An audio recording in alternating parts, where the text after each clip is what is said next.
Subscribe करें study with professional classes को और प्रेस करें bell icon for new updated videos के लिए।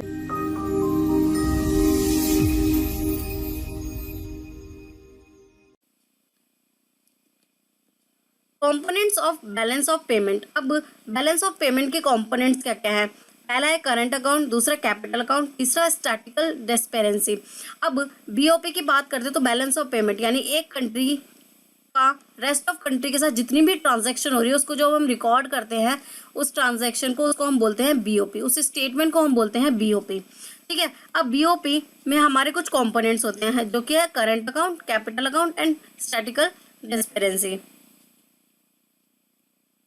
अब ये जो कंपोनेंट है इसमें हमारा पहला जो है करंट अकाउंट। अब current account basically current account में हमारे जो इंक्लूड्स होते हैं वो क्या क्या है? विजिबल और इनविजिबल गुड्स। अब कुछ सर्विसेज जो है वो हमारी क्या कहलाती हैं? इनविजिबल, जिन्हें हम देख नहीं सकते, टच नहीं कर सकते, वो हमारी कहलाती हैं इनविजिबल। और विजिबल, जिन्हें हम देख सकते हैं, टच कर सकते हैं। ठीक है। अब करंट अकाउंट में बेसिकली शॉर्ट टर्म्स के लिए होती है हमारी। ठीक है। और ये पर्टिकुलर इन्वेस्टमेंट नहीं होती। यहाँ पर क्या होता है? गुड्स जो है सेल परचेज होती हैं, सर्विसेज जो है सेल परचेज होती हैं, इनकम जनरेट होती है और ट्रांसफ़र किए जाते हैं। ठीक है। गुड्स, गिफ्ट्स, तो ये सारी चीज़ें हमारी किस में आती हैं? हमारे करंट अकाउंट में आती हैं।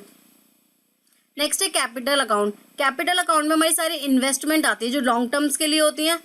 ठीक है। इन्वेस्टमेंट में हमारा एफडीआई आता है, फॉरेन डायरेक्ट इन्वेस्टमेंट। इसमें क्या होता है कि एक कंपनी दूसरी कंट्री में जाकर अपनी इन्वेस्टमेंट करती है, अपनी जो है फैक्ट्री इस्टेब्लिश करती है। ठीक है। वहाँ पे इन्वेस्टमेंट करती है, वहाँ एम्प्लॉयमेंट इंक्रीज करती है।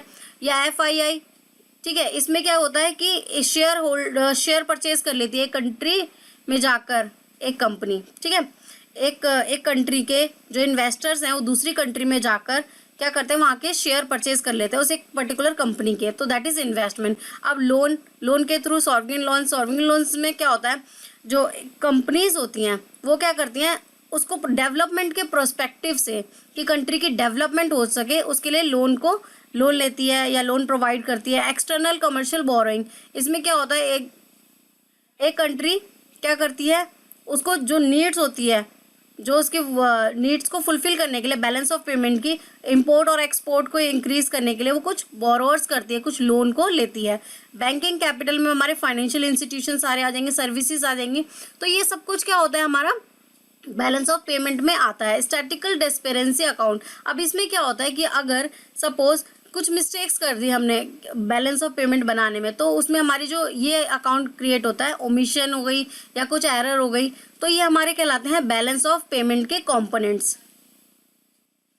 सो फ्रेंड्स, वीडियो अच्छी लगी हो तो वीडियो को लाइक करें, चैनल को अभी सब्सक्राइब करें और अपने फ्रेंड्स के साथ शेयर करना ना भूलें। आप हमें Telegram group, Facebook page, Instagram, हमारे ब्लॉगर पे ही फॉलो कर सकते हैं जिसका लिंक मैं डिस्क्रिप्शन में दे दूंगी।